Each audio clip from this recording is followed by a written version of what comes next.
अस्सलाम वालेकुम students, I am professor Saifullah Khalid. You are watching my YouTube channel. आज का मेरा टॉपिक है आइल्स। बहुत सारे स्टूडेंट्स मुझसे आइल्स के बारे में पूछते रहते हैं और मैं पिछले 25 साल से आइल्स पढ़ा रहा हूँ और स्टूडेंट्स बहुत सारे स्टूडेंट्स फॉरेन कंट्रीज में पढ़ रहे हैं और ये जो नंबर है ये दिन ब दिन इंक्रीज़ हो रहा है और स्टूडेंट्स जो है उनमें अवेयरनेस आ रही है। लेकिन बहुत सारे स्टूडेंट्स अभी भी आइल्स के बारे में बेसिक इन्फॉर्मेशन जानना चाहते हैं। So without wasting time let me start my video. Well students, IELTS जो है ये बेसिकली एक एब्रिविएशन या मुहफ़्फ़ है और इसको इंग्लिश में बोलते हैं international IELTS, international English language testing service. ये एक टेस्टिंग सर्विस है और ये एक सर्टिफिकेट है जो स्टूडेंट्स को मिलता है जब वो आइल्स का टेस्ट पास कर लेते हैं। अब ये जो सर्टिफिकेट्स है इसकी पहले तो 2 ही काइंड्स होती थी, अब इसकी 3 काइंड्स हैं। एक इसका है आइल्स एकेडमिक जिसको बोलते हैं, एक आइल्स जनरल ट्रेनिंग है और एक आइल्स लाइफ स्किल्स जिसको A1B कहते हैं। जो first talk about academic IELTS. Academic IELTS जो है ये उन स्टूडेंट्स को करना होता है जो बाहर फॉरेन स्टडीज़ के लिए जाते हैं, किसी भी दूसरे मुल्क में पढ़ने के लिए किसी यूनिवर्सिटी में एडमिशन लेना चाहते हैं, उनको ये सर्टिफिकेट लेना होता है और इसको हम एकेडमिक आइल्स बोलते हैं। दूसरा जो है that is general training IELTS. General training basically उन कैंडिडेट्स के लिए होता है जो बाहर जॉब के लिए जाना चाहते हैं। कुछ कंट्रीज़ में जॉब के लिए अब आइल्स करना ज़रूरी है और वो जनरल आइल्स करते हैं। और थर्ड जो काइंड है ये आइल्स लाइफ स्किल A1 है। ये न्यूली इंट्रोड्यूस हुआ कपल ऑफ ईयर्स बिफोर, कुछ साल पहले, और इसमें स्टूडेंट्स जो है ना ये मैरिज वीज़ा के लिए या इमिग्रेशन के लिए ये टेस्ट पास करते हैं। गर्ल्स भी बॉयज़ भी, जिनकी स्टूडेंट्स की शादियां होती हैं, जिन लोगों की वो अपनी फैमिली यूनियन के लिए ये उनके लिए टेस्ट पास करना ज़रूरी होता है और ये भी बहुत सारी कंट्रीज़ में अब कंपल्सरी है, ख़ास तौर पे यूके के लिए। अब आते हैं आइल्स के बैंड्स की तरफ। स्टूडेंट्स, ये जो हमारे एकेडमिक आइल्स और जनरल ट्रेनिंग आइल्स हैं उनके तो बैंड्स हैं जो 0 से स्टार्ट होते हैं और 9 तक चलते हैं। 0 मीन्स कि आपके पास इंग्लिश की कोई जो है ना वो अंडरस्टैंडिंग नहीं है, इसमें फेल पास का सिस्टम नहीं होता, इसमें जस्ट एक असेसमेंट होती है कि आप कौन सी कैटेगरी में फॉल करते हैं। हमारे सब कॉन्टिनेंट के जो कैंडिडेट्स हैं जो आइल्स करते हैं वो बेसिकली 5 to 6 या 5 to 7, 7.5 तक वो उनको स्कोर जो है वो चाहिए होता है और वो नॉर्मली ये थोड़ी सी एफर्ट के साथ ये स्कोर गेन कर लेते हैं। और इसमें 9 out of 9 बैंड भी स्टूडेंट्स ले लेते हैं, लेकिन ये रेयर केसेस में है जिनकी लैंग्वेज और इंग्लिश की जो कॉम्प्रीहेंशन है वो एक्सीलेंट होती है। लेकिन नॉर्मली जो स्टूडेंट्स MBBS करना चाहते हैं या मास्टर्स लेवल की स्टडीज़ के लिए या PhD के लिए जाना चाहते हैं उनको 7+ बैंड रिक्वायर्ड होता है और वो स्टूडेंट जो हैं वो 7 बैंड के बाद एलिजिबल होते हैं कि वो कहीं भी फॉरेन यूनिवर्सिटी में पढ़ सकते हैं। लेकिन जो अंडर ग्रेजुएट्स हैं उनके लिए नॉर्मली 5.5 से लेके 6.5 तक जो स्कोर है वो रिक्वायर्ड होता है। As far as A1 life skill जो आइल्स है उसमें बैंड्स का सिस्टम नहीं होता, उसमें सिर्फ फेल या पास होता है और ये 18 मिनट्स का छोटा सा एक टेस्ट है जिसमें लिसनिंग और छोटा सा इंटरव्यू होता है और छोटी सी प्रेजेंटेशन होती है और ये सब वो स्टूडेंट्स करते हैं जो जस्ट इमिग्रेशन के लिए फैमिली यूनियन के लिए अप्लाई करते हैं। लेकिन जो स्टूडेंट्स एकेडमिक और जनरल के लिए क्वालिफाई करना चाहते हैं उसके लिए उनको इनमें एटलीस्ट जो रिक्वायर्ड बैंड है वो चाहिए होता है और ये बैंड कौन रिकमेंड करेगा? ये वो यूनिवर्सिटी करेगी जिसमें स्टूडेंट्स एडमिशन लेते हैं या फिर वो कंपनी जहाँ पे स्टूडेंट्स जॉब के लिए जाना चाहते हैं। स्टूडेंट्स, अब हम आते हैं आइल्स की बुक्स की साइड पे। जो आइल्स एकेडमिक आइल्स और जनरल आइल्स है उसकी एक ही तरह की बुक्स हैं, और उसके अंदर थोड़ी सी जो है वो डिमार्केशन है या डिवीजन है जनरल ट्रेनिंग वालों के लिए और एकेडमिक आइल्स के स्टूडेंट्स के लिए। जो एकेडमिक आइल्स के स्टूडेंट्स हैं उनके लिए ये जो बुक्स हैं ये बुक 1 से स्टार्ट होती हैं, बुक 2, बुक 3, बुक 4। ये बुक 4 तक जो है ये वो सिलेबस था, ये रिकमेंड किया गया आइल्स के लिए आज से 2 दहाइयाँ पहले, 2 decades बिफोर। और लेकिन उसके बाद जो बुक 5, 6, 7, बुक 8, बुक 9, बुक 10, अब तो बुक 12 तक से आगे भी चली गई। ये सारे वो basically up to date papers हैं जो ब्रिटिश काउंसिल जो कैम्ब्रिज आइल्स ने लिए या ऑस्ट्रेलियन आइल्स ने लिए, और उनको फिर बुक्स की शक्ल में कंपाइल कर लिया गया। तो बेसिकली ये पास पेपर्स आप कह सकते हैं। तो ये बात तो हो गई स्टूडेंट्स बुक्स के हवाले से। अब इसमें जो जनरल ट्रेनिंग्स और एकेडमिक के हैं उनके बारे में बात कर लेते हैं। जो एकेडमिक आइल्स हैं उनकी और जनरल ट्रेनिंग वालों की लिसनिंग भी सेम है, उनकी राइटिंग भी सेम है। राइटिंग डिफरेंट है, लिसनिंग सेम है, इंटरव्यू सेम है, और स्पीकिंग जो इंटरव्यू है वो भी सेम है, और जो रीडिंग और राइटिंग है ये थोड़ी सी डिफरेंट है। जो एकेडमिक आइल्स के स्टूडेंट्स हैं उनको राइटिंग के लिए एक ग्राफ दिया जा सकता है या कुछ पिक्चर दी जा सकती है जिस पे उन्हें 150 वर्ड्स लिखने होते हैं, और सेकंड टॉपिक जो है वो उनको कोई ऐसे टॉपिक दिया जा सकता है। जबकि जनरल ट्रेनिंग वाले जो कैंडिडेट्स हैं उनको एक छोटा सा लेटर लिखने के लिए दिया जाता है या कोई प्रेजेंटेशन छोटी सी लिखने के लिए दी जा सकती है। ये अब आते हैं मॉड्यूल्स ऑफ आइल्स पे। वेल स्टूडेंट्स जो है ना जो आइल्स A1 लाइफ स्किल के स्टूडेंट्स हैं उनका तो मैं पहले आपको बता चुका कि वो 18 मिनट्स का टेस्ट है, और उसमें जस्ट आपने इंटरव्यू है और छोटी सी प्रेजेंटेशन है, शॉर्ट क्वेश्चंस है। लेकिन जो आइल्स एकेडमिक है और आइल्स जनरल ट्रेनिंग है इसमें 4 मॉड्यूल्स होते हैं। लिसनिंग है, रीडिंग है, राइटिंग है और स्पीकिंग है।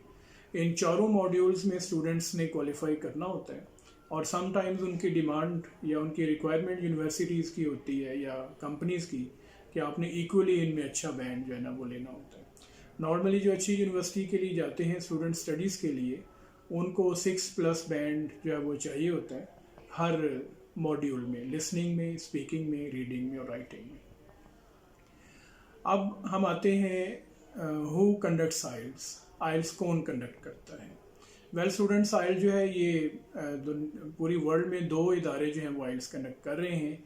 एक कैम्ब्रिज यूनिवर्सिटी यूके वाली, और एक ऑस्ट्रेलियन आइल्स जो है जिसको ऑस्ट्रेलियन आइल्स जो है ना वो बोला जाता है। जो कैम्ब्रिज है वो और जो ऑस्ट्रेलियन आइल्स हैं इन दोनों में डिफरेंस कोई नहीं है, उनका करिकुलम या सिलेबस भी एक जैसा है, उनकी जो एक्सेप्टेबिलिटी है, जो क्रेडिबिलिटी है वो भी एक जैसी है। तो ये स्टूडेंट्स के पास चॉइस है कि वो कौन सा आइल्स जो है वो करना चाह रहे हैं।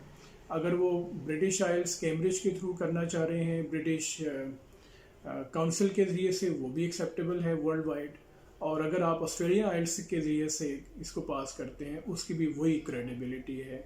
दोनों इक्वली एक्सेप्टेबल जो है वो सर्टिफिकेट्स हैं।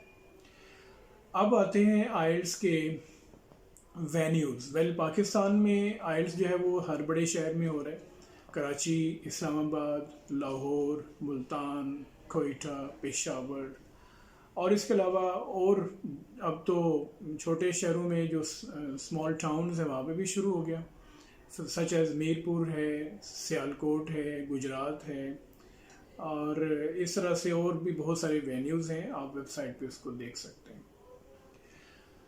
अब आइए हम आइल्स के जो रिजल्ट्स की जो ड्यूरेशन है, जब स्टूडेंट्स आइल्स के लिए रजिस्टर करता है, पहले रजिस्ट्रेशन की बात कर लेते हैं कि how to register for IELTS. Well students जो आइल्स है इसका ऑनलाइन रजिस्ट्रेशन होती है, इसका एडमिशन ऑनलाइन होता है, और ब्रिटिश काउंसिल के ज़रिए से आप ऑनलाइन पे जाके इसको कर सकते हैं, और या फिर ऑस्ट्रेलियन आइल्स के ज़रिए से जाके आप इसको ऑनलाइन रजिस्टर कर सकते हैं। और इसकी जो फ़ी है उसके 2 मेथड्स होते हैं। आप ऑनलाइन भी फ़ी अपनी सबमिट कर सकते हैं क्रेडिट कार्ड के ज़रिए से या डेबिट कार्ड के ज़रिए से, या फिर आप इसको मैनुअली बैंक के थ्रू जो है वो भी कर सकते हैं। और हर शहर में कोई एक बड़ा बैंक जो है वो ब्रिटिश काउंसिल ने रिकमेंड किया हुआ है जहाँ पे आप अपनी फ़ी जो है वो जमा करवा सकते हैं, और फिर उसके जो डॉक्यूमेंट्स हैं वो अपने ब्रिटिश काउंसिल को कोरियर कर देने होते हैं। तो इस तरह से आपके रजिस्ट्रेशन का आपको ईमेल रिसीव हो जाता है। अगर किसी वजह से ईमेल रिसीव ना हो तो आप ब्रिटिश काउंसिल या ऑस्ट्रेलियन आइल्स के फ़ोन नंबर्स पे कांटेक्ट कर सकते हैं। उसके बाद आते हैं आइल्स के वेन्यूज़ की बात होगी, इसकी ड्यूरेशन की। जो आइल्स की जो रिज़ल्ट्स की जो ड्यूरेशन है वो 13 डेज़ है। यानी जो स्टूडेंट्स करते हैं एकेडमिक आइल्स और जनरल ट्रेनिंग आइल्स, जब वो एग्ज़ाम देंगे तो विद इन 13 डेज़ उनका रिज़ल्ट जो है वो उनको रिसीव हो जाएगा। लेकिन जो लाइफ स्किल्स A1 का जो टेस्ट है उसका रिज़ल्ट 1 वीक यानी 8 डेज़ के बाद स्टूडेंट्स को रिसीव हो जाता है। तो ये उनकी फ़िक्स डेट है, उससे वो लेट नहीं होता। अब आते हैं कि हु कैन अप्लाई फॉर आइल्स के लिए कौन अप्लाई कर सकता है। स्टूडेंट्स के लिए इसकी कोई लिमिट नहीं है। अगर आप अंडर मैट्रिक हैं तब भी आइल्स कर सकते हैं, अगर आप अंडर ग्रेजुएट्स हैं तब भी कर सकते हैं, ग्रेजुएट्स के लिए भी है, पोस्ट ग्रेजुएट स्टूडेंट्स के लिए भी है। और बिकॉज बेसिकली ये एक सर्टिफिकेट है, ये कोई एजुकेशनल क्वालिफिकेशन नहीं है, ये आपकी प्रोफिशिएंसी ऑफ इंग्लिश का टेस्ट है। और ये जाना जाता है, असेस किया जाता है कि आप किस हद तक इंग्लिश को समझते हैं और इंग्लिश को आप बोल सकते हैं, ये जान सकते हैं। अब नेक्स्ट जो टॉपिक है दैट इज़ कि आइल्स जो है वो आइल्स की वैलिडिटी कितनी है। ये स्टूडेंट्स से अक्सर मुझसे ये क्वेश्चन पूछते हैं। आइल्स की 2 इयर्स की वैलिडिटी होती है, यानी ये एक लैंग्वेज स्किल है जो आपने लर्न की और उसके बाद टेस्ट दिया, तो इस स्किल की जो वैलिडिटी है वो 2 इयर्स की है। ये 2 साल के बाद आपकी लैंग्वेज को रस्टिंग शुरू हो जाएगी, जंग लगना शुरू हो जाएगा, फिर आपकी वो प्रोफिशिएंसी उस लेवल की नहीं रह जाती। इसलिए रिकमेंड किया जाता है कि 2 इयर्स के बाद अगर आप दोबारा कहीं आप अप्लाई करना चाहें तो देन आपको दोबारा से ये टेस्ट पास करना पड़ेगा। तो अगर आप टेस्ट पास कर लेते हैं तो विद इन 2 इयर्स आपने इसको इसकी बेसिस पे आपने अप्लाई करना है। और इस तरह से चाहे ये एकेडमिक आइल्स हो, जनरल ट्रेनिंग आइल्स हो या फिर लाइफ स्किल्स A1 आइल्स हो, तीनों मॉड्यूल्स के लिए, तीनों सेगमेंट्स के लिए एक ही रूल जो है ना होता है। अब उसके बाद आइए कि आइल्स जो है वो उसके मॉड्यूल्स जो है वो उस पर मैंने बात की। और आइल्स जो है उसके 4 मॉड्यूल्स हैं, एक राइटिंग है, एक रीडिंग है, एक स्पीकिंग है और एक लिसनिंग है। ये टोटल जो इसकी जो ड्यूरेशन है टाइम टेस्ट की वो 2 घंटे 45 मिनट है। इसमें 1 आवर जो है वो लिसनिंग के लिए है, उसमें एक पूरा टेस्ट आपको दिया जाता है, उसमें 4 सेक्शंस होते हैं, हर सेक्शन में 10 क्वेश्चन होते हैं। तो टोटल ये 40 क्वेश्चन जो है वो होते हैं। Test section 1, section 2, section 3, section 4, और इस तरह से हर सेक्शन में 10 क्वेश्चन होंगे और इनको आपने लिसन करना होगा। आपके पास लेड पेंसिल होगी, आपके सामने पेपर होगा, उस पे फैक्ट्स एंड फिगर्स लिखे होंगे। और ज़्यादातर जो क्वेश्चन आंसर हैं वो MCQs या टिक या क्रॉस की बेस पे होते हैं या फिल इन द ब्लैंक्स की बेस पे हो सकते हैं। तो इस तरह से ही आपका जो है ना वो लिसनिंग का सेगमेंट होगा, मॉड्यूल होगा। उसके बाद आपका ये जो लिसनिंग है ये 30 मिनट्स का है। उसके बाद फिर आपका नेक्स्ट जो सेक्शन है वो रीडिंग सेक्शन है। रीडिंग सेक्शन में ये भी 1 आवर यानी 60 मिनट्स का होता है। इसमें जो एकेडमिक आइल्स के स्टूडेंट्स हैं उनको 2 पैराग्राफ्स दिए जाते हैं। उन पैराग्राफ्स को आपने रीड करना होता है और उस साइलेंटली रीड करना होता है, खामोशी से रीड करना होता है। आपके सामने पेज पे वो रिटन मटेरियल दिया होता है और उसके एंड पे कुछ क्वेश्चंस होते हैं और वो भी आपने लेड पेंसिल से कंप्लीट करने होते हैं आंसर्स। और ये भी ज़्यादातर मोस्टली MCQs टाइप होंगे, मैचिंग लिस्ट टाइप होंगे, fill in the blanks type हो सकते हैं, और इस तरह से या ट्रू फॉल्स हो सकते हैं। इस तरह से वो आपने करने होंगे। और ये इसके भी 4 सेक्शंस हैं। और इसका जो 40 इसके आइटम्स होंगे और ये आपने जो है वो 1 आवर यानी 60 मिनट्स में कंप्लीट करने होते हैं। स्टूडेंट नेक्स्ट जो है दैट इज़ एकेडमिक राइटिंग। अब इस एकेडमिक राइटिंग में आपको 2 टॉपिक्स मिलेंगे, जो उसमें एक ग्राफ हो सकता है, कोई पिक्चर हो सकती है, कोई चार्ट हो सकता है, कोई फैक्ट्स एंड फिगर्स हो सकते हैं और उनको आपने डिस्क्राइब करना होता है। बेसिकली ये एक डिस्क्रिप्टिव है, इजी सा है, इजी टू राइट है और आपने इस पे 150 वर्ड्स जस्ट लिखने होते हैं। कोशिश करें कि इसमें 10 वर्ड्स से ज़्यादा ऊपर नीचे वायलेशन ना हो, ये 10 वर्ड्स के लिमिट के अंदर, सर्कल रेंज के अंदर होना चाहिए। यानी दूसरा जो टॉपिक है वो एसे राइटिंग का होता है। इसमें आपको फ्री हैंड को एक टॉपिक दे दिया जाता है और इस पे आपने 250 वर्ड्स जो है ना वो लिखने होते हैं। पहला जो टॉपिक है वो 20 मिनट्स का है, ये 40 मिनट्स का है और इस तरह से आपके टोटल ये 60 मिनट्स कंप्लीट हो गए। अब ये स्टूडेंट्स हो गए 2 घंटे और 30 मिनट। उसके बाद आइल स्पीकिंग है और आइल स्पीकिंग में आपके पास जो है वो 15 मिनट होते हैं। ये आपका इंटरव्यू होता है जिसमें स्टार्ट में आपसे कुछ इंट्रोडक्शन पूछा जाता है, उसके बाद कुछ आपसे पर्सनल क्वेश्चंस होते हैं, फिर उसके बाद नॉन पर्सनल क्वेश्चंस होते हैं किसी टॉपिक पे सच एज गिफ्ट्स पे या हॉलीडेज पे। टॉपिक ऐसा होता है जो आपकी आम ऑब्जर्वेशन या डेली लाइफ से बिलोंग करता है, कोई ऐसे ज़्यादा टेक्निकल टॉपिक आपसे नहीं रिक्वायर किया जाता। Simple every day to day जो लाइफ से रिलेटेड जो टॉपिक्स हैं जैसे weddings, holidays, parties, gifts, music, tolerance, politeness, clothes, fashions, इस तरह के जो टॉपिक्स हैं वो उन पे आपसे क्वेश्चंस किए जाते हैं। और इसके बाद फिर आपको एक क्यू कार्ड मिलता है। ये 2-2.5 मिनट की प्रैक्टिस है जिसमें आपको कार्ड मिलेगा, पेंसिल मिलेगी, मोस्टली टॉपिक उसके ऊपर लिखा होता है या फिर आपको टॉपिक बता दिया जाता है। 30 सेकेंड्स आपको दिए जाते हैं to make up your points in your mind और आप उस पेज पे उनके पॉइंट्स लिख लें। देन आफ्टर 30 सेकेंड्स आपने उन पे प्रेजेंटेशन देनी होती है। So you will have to speak for 1 to 2 minutes. 1 से 2 मिनट आपने बोलना होता है और आप तब तक बोलते जाएं जब तक आपसे कहा नहीं जाता कि अब आप क्वेश्चंस के आंसर दें या खामोश हो जाएं।